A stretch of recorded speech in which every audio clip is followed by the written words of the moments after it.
Адам мен арыстан ертегісі. Бір аңшы болыпты, өмір бойы аң аулап күн көріпті. Аң мен құсқа ау құрады екен. Бірде ауын құрып жүріп, халық арасынан арыстанға кезігіп қалады. Сонда арыстан: «Ей адам, сен көптен бері кездеспей жүр едің» дейді, тесіле қарап. «Құлақ сал сөзіме, сенің істеп жүргеніңнің бәрі қиянат. Тіпті менің сыртымнан кіжінетін көрінесің. Ал енді мықты болсаң, күшіңді көрсетші».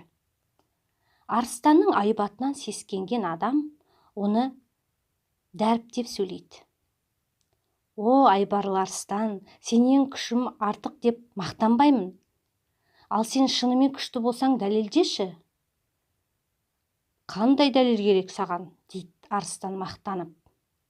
Адам қулығын асыра түскісі келеді. «Анау жолда бір нәрсе жатыр, соның астынан өтіп көрші».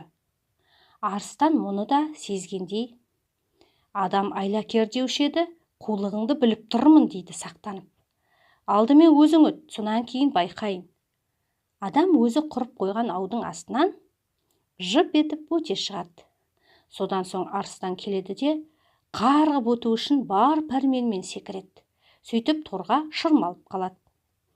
Адам шырмалып жатқан арыстанның кеудесіне мінеді де: «Міне менің күшім, енді көзің жетті ме?» деп сұрайды. «Сендім, көрдім, енді саған тиіспеймін» деп жалбарынды арыстан. Сөйтіп айласын асырған адам арыстанды босатып жіберіпті. Арыстан адамның ерлігін орманға жайыпты. Ормандағы жыртқыш аңдардың бәрі адамның күшінен сескеніп жүретін болыпты.